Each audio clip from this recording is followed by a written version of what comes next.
this is it. This is where that fateful moment happened.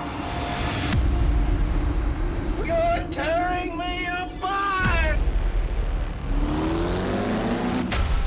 It was a horrific accident. My dad purchased the car. That's when things started happening. The little bastard come off the truck, crushed him and killed him. The last I saw it, my dad was hiding it in the wall. So do you believe that little bastard is still inside of that building? No, you can't be this close to it without just touching it, please. My name is Christopher Garetano, and I've spent my whole life exploring the darkest mysteries on Earth. Following that passion, I made a film that helped inspire the hit series Stranger Things. Now I'm digging even deeper into our strange world.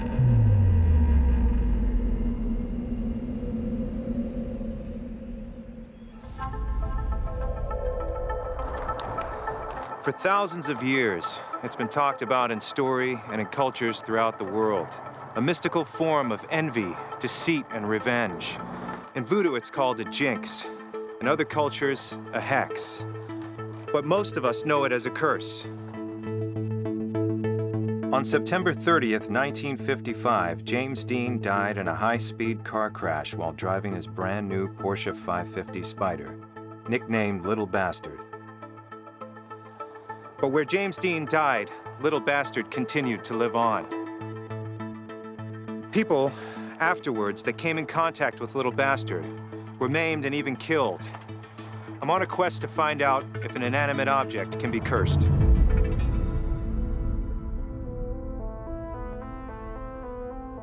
I'm following a 60-year-old trail. The last journey James Dean would make from the middle of Hollywood, 176 miles north to California's Central Valley in a town called Shalem.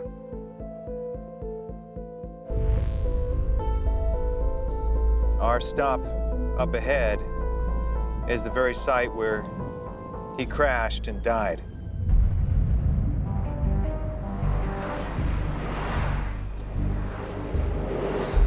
It was on this very piece of land that the Porsche came to rest.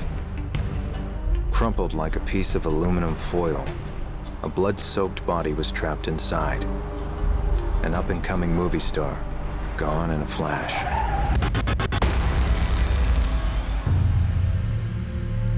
Standing here right now, a lot of things go through my head. I've read so much about this, and I'm a big fan of James Dean's as well, so... You know, it's a really sad story. When I was a kid on Long Island, my parents owned a video store. My dad idolized James Dean, and I grew up on his films. I really wanted to see this place for myself, even though it's a painful place to be. You know, I want to see and feel and imagine every detail.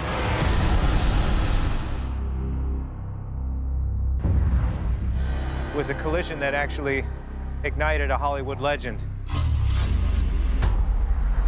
But at the same time, that collision would also launch a series of horrifying events. Pieces of Little Bastard survived in other vehicles. Some of those vehicles went on to have their own fatal accidents. It was part of so many problems and so many tragedies that followed James Dean's death. Is there something else going on other than just a simple auto wreck? At least 2 more people associated with the vehicle's remains would die premature deaths, and many more would suffer crippling injuries or personal misfortune. Was the car cursed?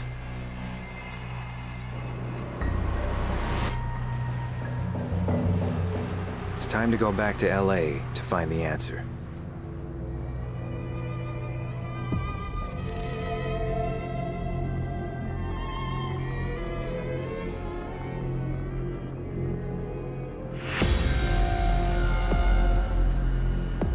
Author Lee Raskin spent decades examining the life and death of James Dean. He also knows a lot about the alleged curse on his car. Lee, let's start in the beginning. Who is James Dean? Why are we so fascinated with this guy? James Dean was such an amazing character. He turned out to be a very complex individual. East of Eden was the only movie released during Jimmy's lifetime.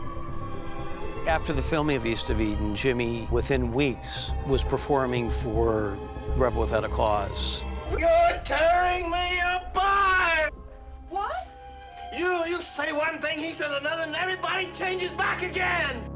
And immediately after that, he was on the set of Giant until July of 1955. But his passion was racing. I think that James Dean would rather race than act. Hi, Gabe. Just 1 month before his death, while still on the set of Giant, Dean made a PSA about road safety. Do you have any special advice for the young people who drive? Take it easy driving. The life you might save might be mine, you know?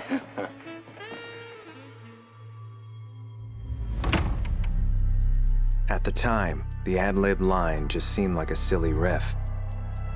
But a month later, it would only add more mystique to the James Dean legend.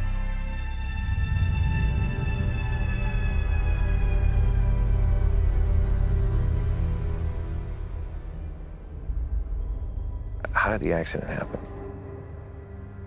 He had this brand new Porche Spyder, purchased 9 days earlier. A lot of people thought that this car was way over his head. James Dean was traveling to a race at Salinas. Accompanying them was the Porche trained mechanic, Rolf Witterick. James Dean was going 90 miles an hour and passing cars along the way. It must have looked like a rocket.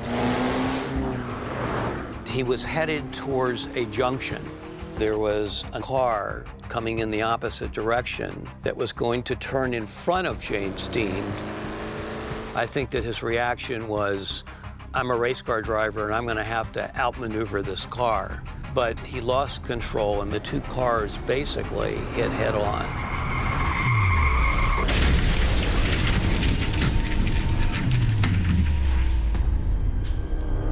The Spyder reportedly cartwheeled twice before coming to rest in a field. Witterick was thrown from the vehicle without losing consciousness. Dean's body had to be removed with a crowbar. His neck was broken. A nurse who stopped to help couldn't find a pulse. But little bastard had some life left. The engine is virtually unharmed, and the mechanical parts were sold. Dr. William Eskridge used this engine in his own car that he got in an accident.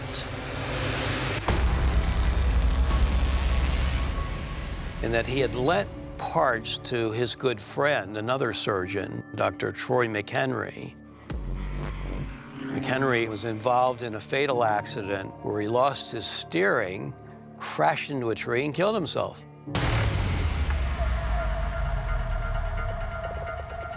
So everybody says, well, he had parts of the car and it killed him. And what was left was what I call the carcass of the little bastard. A car customizer from Hollywood named George Barris took possession of the Porche, and it was on display with other cars at hot rod shows. But all of a sudden, there's stories that spectators touched part of the car and they cut their fingers or their hands. The car being trailered on a truck and is slipping off the truck and killing the truck driver, and people breaking a hip and falling down after they've touched the car. It's part of the mystique of the James Dean little bastard. The events that followed the wreck are haunting. But it's an encounter Dean had before the crash that may be the most compelling evidence of the curse. So, there's this story about Alec Guinness, the actor. You also met Dean, didn't you, James? Well, Dean? my very first night in Hollywood, I met James Dean. It was a very, very odd occurrence. He had an encounter with Dean shortly before the crash. That particular night was 3 or 4 days before they left for Salinas. A woman I knew phoned up and said, let me take you out to dinner. Guinness walked into the restaurant, but there weren't any tables. And then I heard feet running down the street, and it was James Dean. And he said, come on back to the restaurant. There's room at our table. I said, before we go in, I must show you something. I've just got a new car. I said, have you driven it? He said, no, I've never been in it at all. And some strange thing came over me, some almost different voice. And I said, please do not get into that car at all. It's now Thursday, whatever the day it was, 10 o'clock at night. And by 10 o'clock at night, next Thursday, you'll be dead if you get into that car.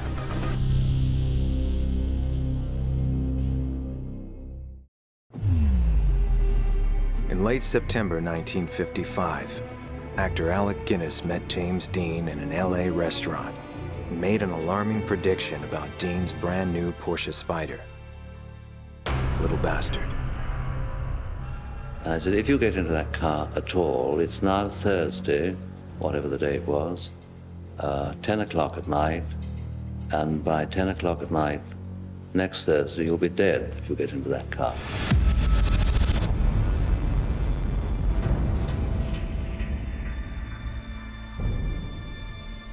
Just think about this, and I'm sure you have many times.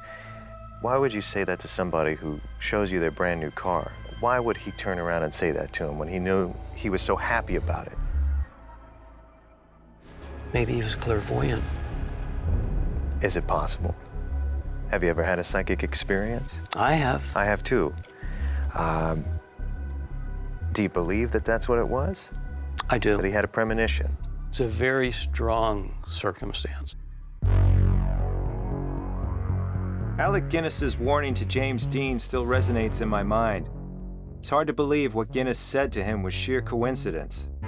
So, was Alec Guinness having a premonition, or was he actually picking up on an evil aura coming from the car itself?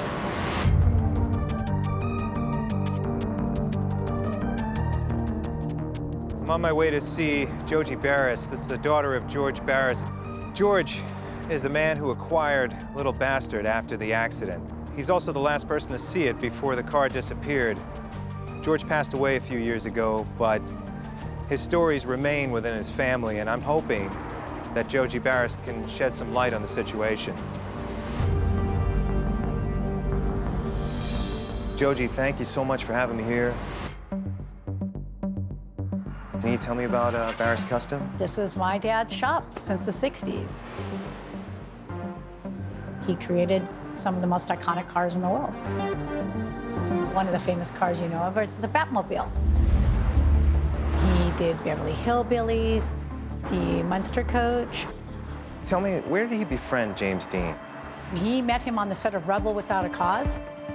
There was a chicken race scene in that, and he was responsible for the hot rods. So, you know, the accident happened, and at what point did your dad acquire the remains of the car? The insurance company, once they released that car, he got the body back and sold off the engine and the tranny, but that's when things started happening. Even the tires he sold blew up, a guy got hurt, and then on its way to the shop, his mechanic was unloading it and it smashes his legs. California Highway Patrol talked him into touring it as a safety course, which was a great idea. And, you know, they went to go store it in a garage. Before they started this tour, the garage burns down. The car is not even damaged. Wow. At that point, my dad got a little nervous. He's like, this is a jinx car. So at that point, he was convinced that the car had a curse. Correct. And did you ever hear any stories from your dad about where it might have went or how it disappeared? Went on this tour, and then when it was on the last part, coming out of Florida, loaded onto the truck, and then when it came back, there was nothing in the container. And it was gone. It was gone. And I've heard all kinds of stories, you know, some even saying that your dad felt it was cursed and he was involved in getting rid of it or hiding it somewhere. Did you ever hear that story? You know what? The way my dad loved what he did and loved his cars and the way he collected doesn't make any sense. It was just a mystery. And maybe because of so much bad luck tied to it, maybe he was, you know, he just wanted to leave it alone.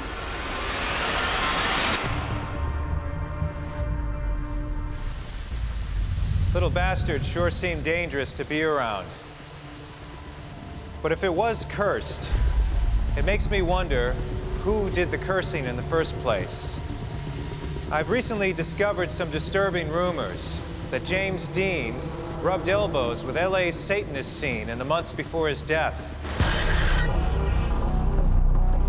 Actress Mila Nurmi, better known as Vampira, was accused of having put a curse on James Dean that may have resulted in his death.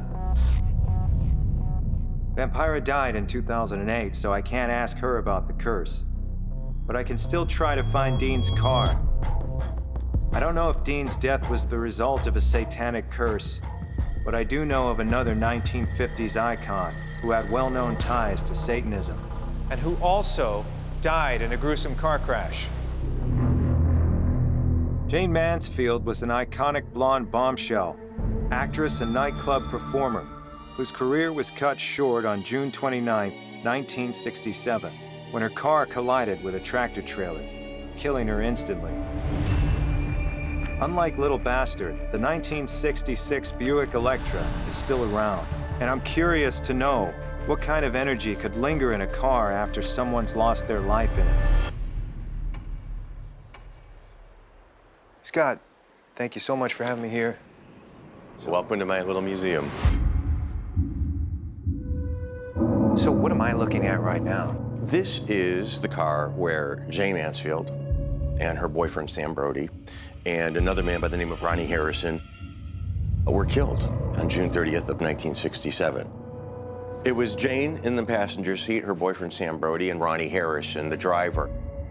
They were going probably about 70 miles an hour, and the only way it's explained is that possibly Ronnie Harrison didn't see the semi in front of him. They went 70, the semi going 30, boom. Right underneath it, never even touched the brakes. If you look closely at this roof of this car, it basically, under the truck, went like this. Jane was killed by the head injury. She was scalped, but the others died from the force. So what are some of the weirdest mysteries surrounding Mansfield's crash? Probably the most famous one is the curse of Anton Levay. Anton Levay invented the Church of Satan. He was just an unusual man who, you know, wore black and a cape and sometimes horns. You know, there are photographs of Anton Levay standing and Jane kneeling before him with a chalice in her hands, appearing as if she's, cooperating or participating in a satanic ritual. But it was Sam Brody, her boyfriend, that was really trying to separate the two. Do you think he threatened Levay? Probably. I think that's very likely. And supposedly, Anton Levay put this curse on him that he would die in an automobile accident. It makes for a good story. But if this car, like Little Bastard, was truly involved in a curse, I want to find the proof. James Dean's car disappeared almost 60 years ago. Mm-hmm. So if I come across a part of Little Bastard, or if I find the car itself, I'm going to try and measure it. I'm going to use an EMF reader and see if there's a spike in EMF energy. Is there a chance I can use that meter on this car? Because this car has a story of a curse around it. Yeah, sure. Come on back this way.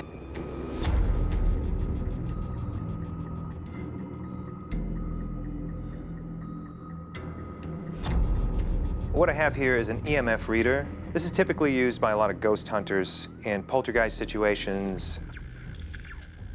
EMF readers detect a broad range of electromagnetic frequencies in the natural environment. It's not considered paranormal until you get a reading over 20. A spike would be something significant, and so that's what I'm trying to read here. According to the legend, Anton Levay put the hex on Sam. He was sitting in the middle.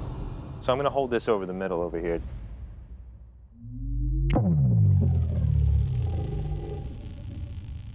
That's low. Between, well, it just jumped up to 7, 7.6, and back down again.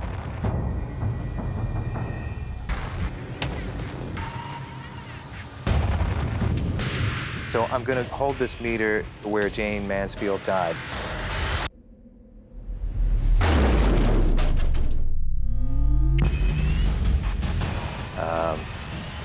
Whoa!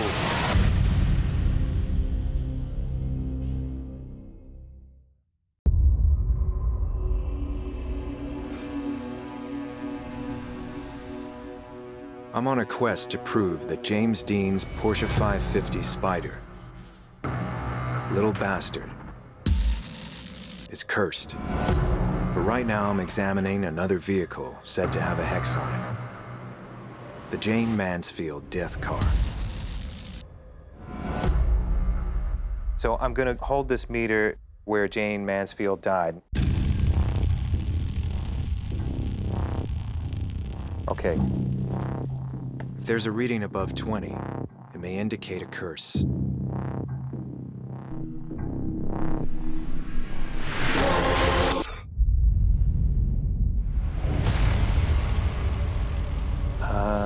Nothing to speak of. If there is some kind of impression, the EMF meter's not picking it up. Any negative energy associated with this Buick seems to be gone. But the curse of James Dean's little bastard continued on years after the crash. I'd love to get an EMF reading on that Porsche, and I hope that Lee Raskin, James Dean's biographer, can help me find what really happened to it.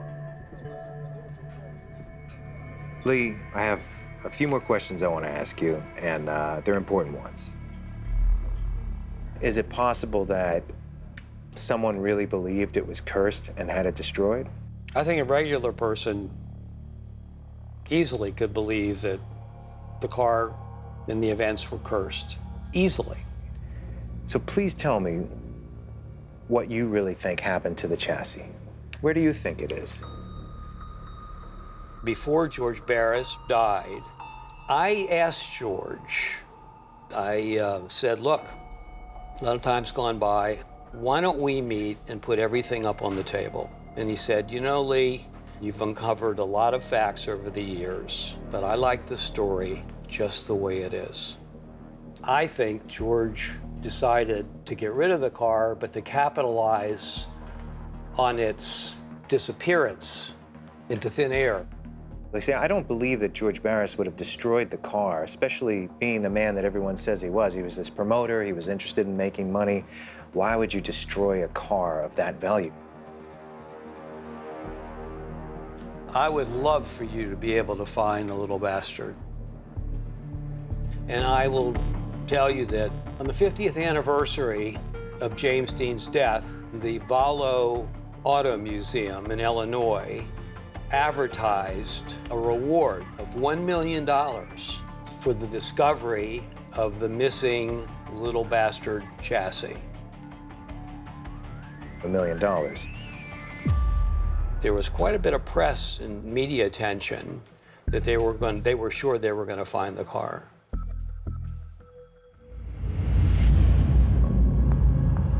We're on our way to the Valo Auto Museum outside of Chicago to talk to a guy named Brian Grams.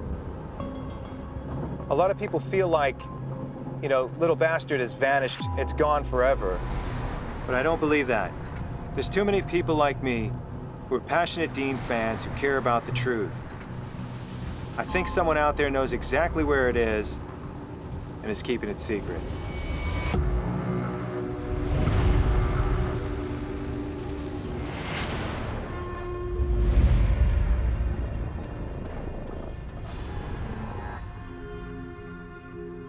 Hey, Brian. Hey. Good to finally meet you. Yep. So I'm sure you've been on a few other hunts for other vehicles that are famous, but would you say Little Bastard is the Holy Grail? For me, yes, absolutely. Wow. Probably about 10, 15 years ago, George Barris was out here. He's a good friend of ours, and my jaw just dropped, hearing about the stories. And you became obsessed at that point, right? I'm sure, like... I mean, it just disappeared into thin air, and I want to find it. I'd like to see it. If you'd like, I can take you on a tour. Let's go, man.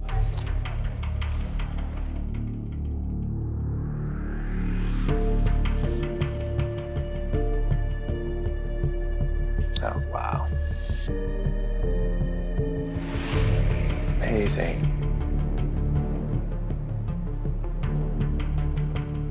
And so after you acquired the Batmobile, Barris tells you the story of Little Bastard. It was just absolutely intriguing, the mystery of this car that just disappeared from, the face of the earth. This is why I brought you here. This is an exact replica of James Dean's Airfloat. He was an avid RVer, and this is what he had. Wow. I mean, this is perfect. It just takes you back in time. Brian, I think it's amazing that you put up $1 million to find the car. Obviously, you really want to find the car. We discussed it, what's the car worth? And we decided, even as a mangled up mess because of its history, we'd offer $1 million for it. And I got thousands of responses from people. I mean, I've heard everything, but there was one story that stuck out from the rest. I got a call from a person, Sean Riley, and he said he knew the location of it. He took a polygraph test, passed it. And he passed. He did pass it. And it just kind of went on a dead-end trail. Why did it come to a standstill? Like, why can't we just get to the location and... Our offer is for the purchase of the car. He can't sell me the car because he's not the owner of it. Sure. Which the last known owner is George Barris. I'd like to speak to this guy. I mean, this seems to be one of the main key elements in this story, if it's true, and I want to ask him some questions.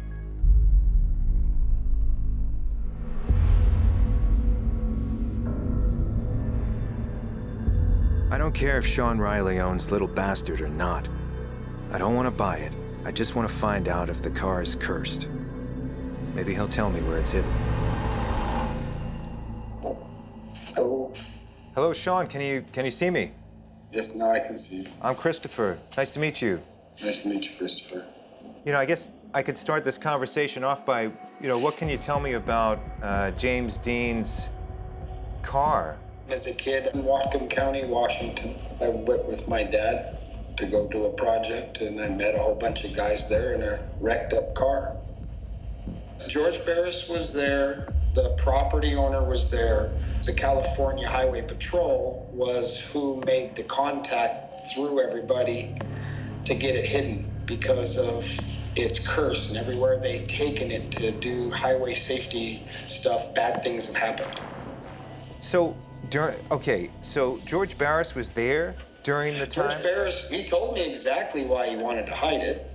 And he told me the story of the car, about the curse about it. People keep getting hurt on it. So they hid the car, they hid some tires, they hid the seat. Well, the last I saw it, my dad was hiding it in the wall. So do you believe that Little Bastard is still inside of that building?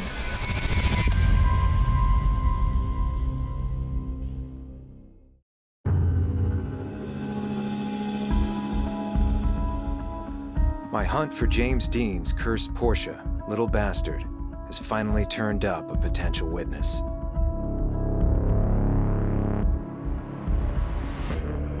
Well, the last I saw it, my dad was hiding it in the wall because of its curse, and everywhere they'd taken it, bad things have happened. This car was in there? Yeah, there's no doubt about it. It's hidden in the wall. Who was it that told your father to hide the car in the wall?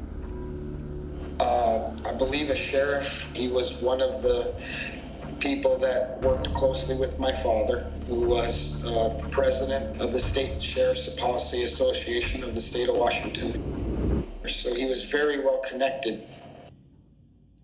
And how old were you when this happened? 6. You were 6 years old, wow. 6, 7 years old. So do you believe that little bastard is still inside of that building? It was when I showed it to my attorney. But now the building's completely gone. New building stands in its place.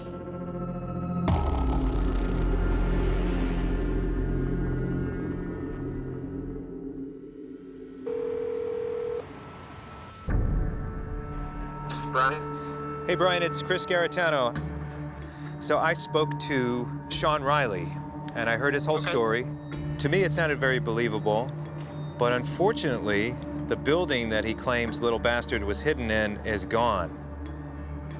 They tore the building down. They probably didn't find the car, did they? No, I don't think so. I guess I'm no closer to finding the carcass of little bastard, but I'm thinking maybe I can find a piece of the car to examine. You know, I really feel like I hear stories of parts of the car that are out there. Do you know of anybody that might have a piece of this car? Yeah.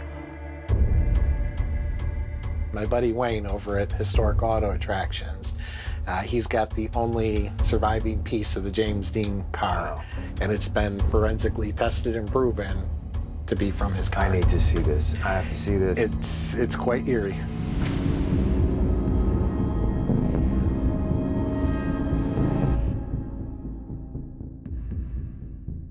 The idea of finding the car was something that was driving me forward.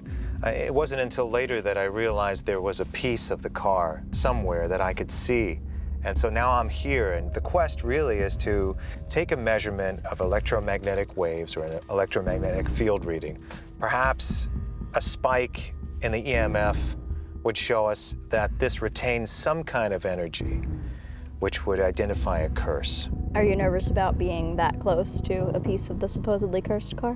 Yeah, I'm a little bit apprehensive about approaching something that was involved in so many tragedies.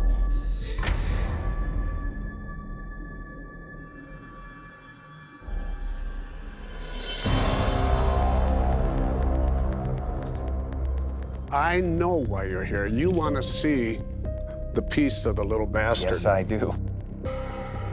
And I want to show you.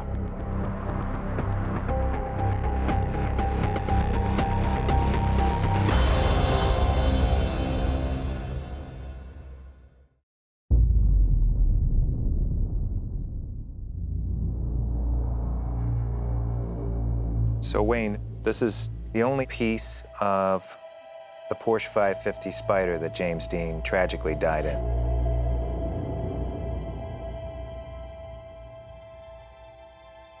This is the only known piece to exist off of that car. So what's the story behind this specific piece? A guy named Harry Canby was a young gentleman working on road construction and stopped right near the crash site. And there was a garage next door, so he went in there. And this piece was kind of broke loose. It was up by the left front fender, up by the windshield. He took it and put it in his pocket and brought it with him.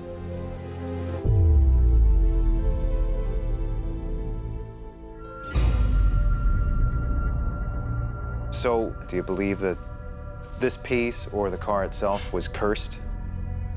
Now, there's people that come up front after they've been around here and they say, when we go here, there's a certain stillness and it just feels cold. And sometimes I walk back here and all of a sudden, it just kind of gives you tingles.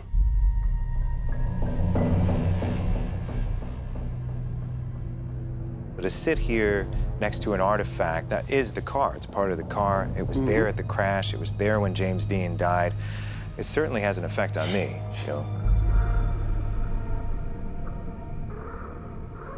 I have a device that, at the very least, might be able to measure some differences between this and an object that might not be cursed. I'm very interested myself to see how this shows. There are people who try to measure hauntings, and they use EMF devices to check for that, electromagnetic field readers. And so I brought one of those with me. When I check this piece of little bastard, that maybe there's a spike, like there would be in a haunting or something like that. If this piece of little bastard is cursed, or if it retains some type of energy that's abnormal, perhaps this device would show it. Let's test little bastard. In the case of these ghost investigations, there are spikes in EMF readings. Anything under 20 milligauss would be insignificant. So I'm gonna just hold it here for a second, see if there's any noticeable spike. Now, as soon as I hold it over here, it did spike up a little bit, but it's mixed. And then see, it went from 2.8 to 9.2. Well, it just went up to 10.1.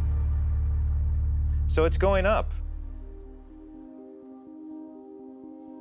Now, we're talking about energy here. We're trying to read something, a tragic impression or a curse. That's energetic. So if we have this small piece and you have this small spike, perhaps if we had the larger piece of the car or the full chassis, if it would actually spike significantly. Notice how I haven't touched it yet. Well, are you gonna? No. Come on. No, I'm too superstitious, man. Are you really? Yeah. No, you can't be this close to it without just touching it, please. Just put a finger on there. Here, curse. Yeah, free me of any curses before I touch this thing. Okay. All right, I'll touch. There you go. A little harder than that. All right, let's take a look at it. There you go. All right.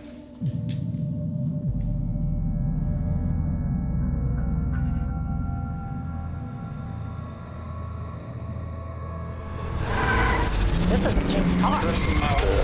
Steep, little bastard.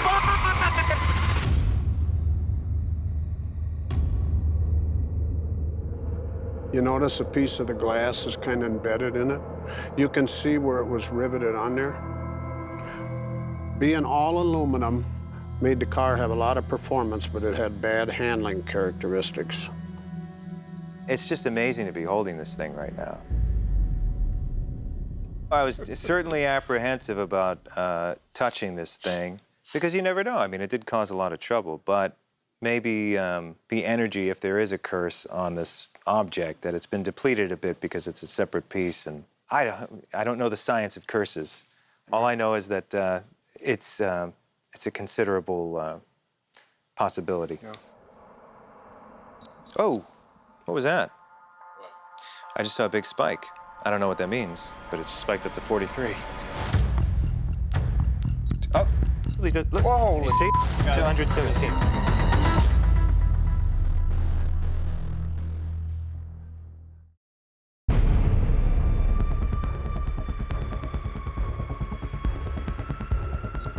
Look, whoa, you see?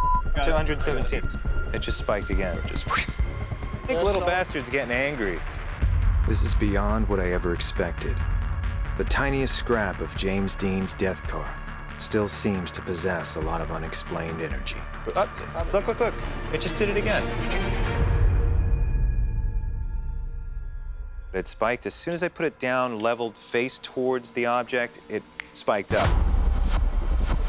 That's weird, though, that after you touched it and held it, yeah, all of a sudden it's spiking. Right. A lot. That's interesting. So, at first, it was fluctuating between 4-point-something and 7-point-something. After I touched the object, brought the meter back, it spiked into the hundreds. To me, what it's proving is that there's some kind of energetic difference between the moment we took it out and the time that I touched it. So perhaps, if you think about it, maybe little bastard requires somebody to utilize it, like the parts were used in other cars. Somebody had to be near it. And I don't want to believe that, because that means I'm leaving here with a curse.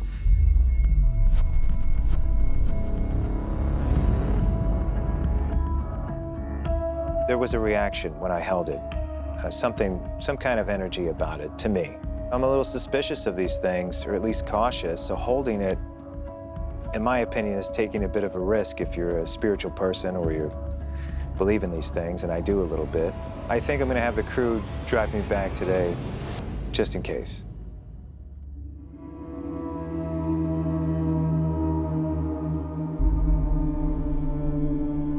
My search for Little Bastard has taken me all over the country, from California to Illinois. I spoke to Lee Raskin. He's an author and a historian. He spent decades of his life examining James Dean. I spoke to George Barris's daughter. She did believe that Little Bastard was in fact cursed. That's when things started happening. Despite my best efforts, I wasn't able to locate the car, but thanks to Brian Grams, the man who put up $1 million to find Little Bastard, I was able to actually examine a piece of the car.